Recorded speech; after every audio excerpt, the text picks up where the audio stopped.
اسی صورت میں اللہ نے حج اور عمرے کے حکام بھی بیان کیے اور فرمایا کہ حج جو ہے فمن فرض فیہن الحج، جو بھی حج فرض کر لے گا اپنے اوپر، عمرے کا بھی یہی حکم ہے، علماء نے بیان کیا ہے، فلا رفث ولا فسوق ولا جدال فی الحج۔ تو آپ احرام عمرے کا باندھے یا حج کا احرام باندھے، تین پابندیاں آپ کے اوپر احرام کے بعد آ جائیں گی۔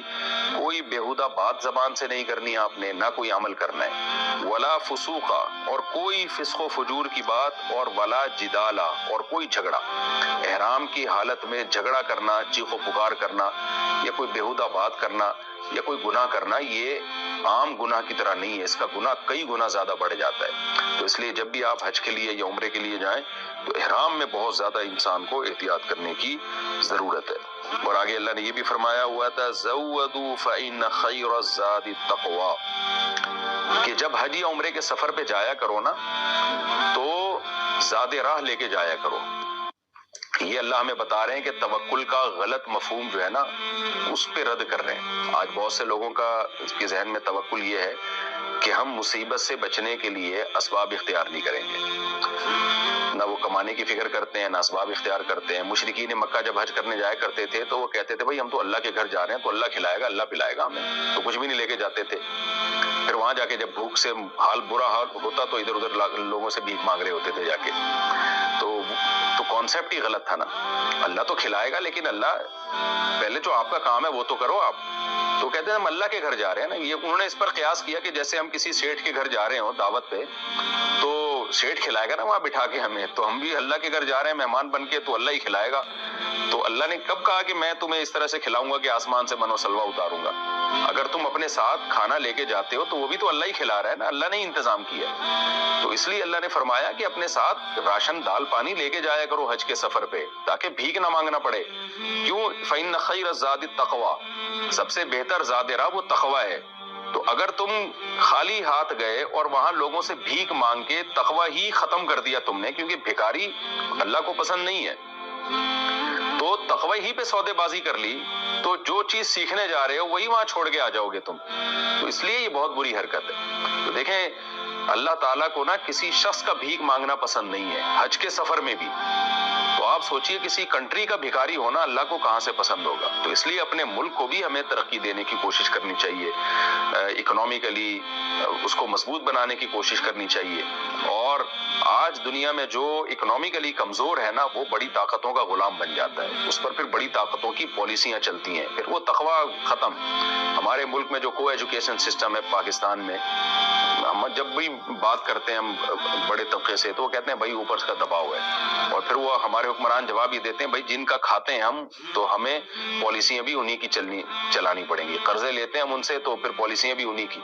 تو وہ ہمارے سسٹم کو تباہ کر رہے ہیں، خاندانی نظام کو۔ ہمارے ملک میں زنا کو عام کیا جا رہا ہے، بے حیائی کو پروموٹ کیا جا رہا ہے، NGOs یہ کام کر رہی ہیں بہت ساری، خاندانی نظام توڑ پھوڑ کے رکھ دیے۔ جو عدالتی خلا پاکستان میں آیا ہے جنرل مشرف کے دور میں، یہ بھی گن پوائنٹ پہ کروایا گیا ہے جنرل مشرف سے کام کہ بھائی اس کو ختم کرو، عورت کو بھی ڈیورس کا حق دو تاکہ تمہارا خاندانی نظام بالکل تباہ و برباد ہو جائے، گرل فرینڈ بوائے فرینڈ میں اور میاں بیوی میں فرق ہی ختم ہو جائے۔ تو جب آپ اکنامیکلی مضبوط ہوتے ہیں تو آپ آنکھوں میں آنکھیں ڈال کے بات کر سکتے ہیں۔ تو اس لیے ہمیں اپنے کنٹری کو بھی اور اپنے ذات کو بھی اکنامیکلی مضبوط کرنے کی کوشش کرنی چاہیے۔ اسی آیت سے ہمیں پتہ چلتا ہے۔ اور کمال کی بات یہ کہ اللہ تعالیٰ نے اگلی آیت میں اور ایک حکم دیا ہمیں۔ مشرکین مکہ ایک اور گڑبڑ کیا کرتے تھے، بلکہ یہ تو صحابہ کو بھی اشکال ہوا تھا کہ ہم جب حج کے سفر پہ جاتے ہیں تو دنیا بھر کے تاجر آیا کرتے تھے حج کے سفر میں، کوئی شام سے آ رہا ہے، کوئی مصر سے آ رہا ہے، کوئی کہاں سے آ رہا ہے۔ تو ظاہر ہے جو جس کا بزنس مائنڈ ہوتا ہے وہ تو پھر یہی دیکھ رہا ہوتا ہے کہ بھائی وہاں اس سے بارگیننگ کرنی ہے، ڈیلنگ کرنی ہے، کیونکہ ایک پروڈکٹ یہاں سستی ہے مصر میں مہنگی ہوگی، ایک پروڈکٹ شام میں مہنگی ہے یہاں سستی ہوگی۔ تو تاجروں کی ملاقات ہوتی تھی، تو بہت سارے صحابہ تو تھے ہی تاجر، تو جب وہ حج کے سفر پہ آتے تو ان کو بزنس کا بھی بڑا موقع ملتا اور ان کا بزنس چمکنا شروع ہو گیا۔ تو ان کو خیال ہوا کہ بھئی یہ تو دین میں ہم دنیا کو شامل کر رہے ہیں، ہم تو اللہ کے لیے آتے ہیں حج کرنے کے لیے اور یہاں ہم کروڑ پتی بن کے جا رہے ہیں، بزنس بھی ہو رہا ہے ہمارا۔ تو ان کو یہ اشکال ہوا کہ یہ تو غلط ہے۔ تو اس پہ قرآن کی آیتیں نازل ہوئی۔ اللہ نے فرمایا نہیں کوئی غلط نہیں ہے، تم اللہ کے گھر میں کی زیارت کے لیے جاؤ اور بزنس بھی کر لو، اس میں کوئی حرج نہیں ہے، اس لیے کہ یہ پیسہ ہے یہ اللہ کا فضل ہے۔ تو اس لیے اللہ نے فرمایا لیس علیکم جناح ان تبتغوا فضلا من ربکم، جب تم حج یا عمرے کے سفر پہ جاؤ تو اللہ کی روزی تلاش کرو، فضل تلاش کرو، اس میں کوئی حرج نہیں ہے۔ تو دیکھیں اس سے بھی کتنی یہ اہم آیتیں پتہ چلتا ہے کہ اللہ تعالیٰ مسلمانوں کو اکنامیکلی معاشی لحاظ سے مضبوط دیکھنا چاہتے ہیں.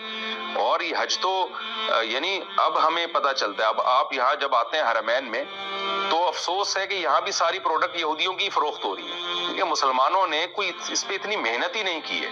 یعنی حج اور عمرے سے فائدہ ہونا چاہیے تھا مسلمان تاجروں کو، وہ بھی فائدہ اٹھایا جا رہا ہے، جو ہے وہ یہودی اس سے فائدہ اٹھا رہے ہیں. تو اس میں بھی ہم پیچھے رہ گئے. ٹھیک ہے، بہت سے مسلمانوں کو بھی الحمدللہ فائدہ ہو رہا ہے، یہاں مسلمانوں کی بھی بڑی بڑی کمپنیاں ہیں جو بہت انہوں نے دولت کمائی، پیسہ کمایا، لیکن یہ تو خالصتاً یہاں تو غیر مسلم کی انٹری ممنوع ہے.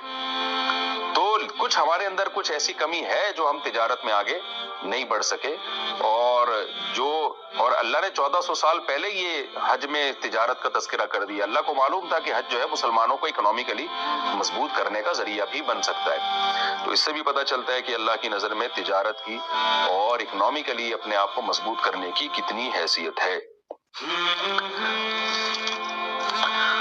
2-3 آیتوں کا میں انشاءاللہ تفسیر کر کے اب آج کے اس لیکچر کو ختم کرتا ہوں.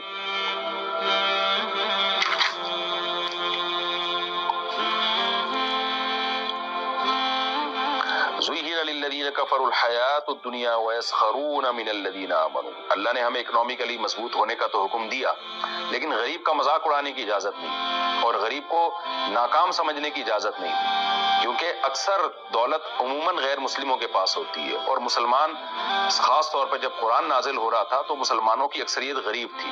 تو اس پہ اللہ نے فرمایا کہ یہ جو کافر لوگ ہیں ان کو دنیا کی زندگی ان کی نظروں میں محبوب کر دی گئی ہے. وَيَسْخَرُونَ مِنَ الَّذِينَ آمَنُوا. اور یہ جو ایمان والے لوگ ہیں نا، جو غریب ہیں، یہ لوگ ان کا مذاق اڑاتے ہیں. تو اللہ نے ان غریبوں کو بھی تسلی دی کہ وَالَّذِينَ اتَّقَوْا فَوْقَهُمْ يَوْمَ الْقِيَامَةِ، کہ قیامت کے دن جو اللہ سے ڈرے گا، تقوی پہ چلے گا، اس کا مقام اونچا ہوگا.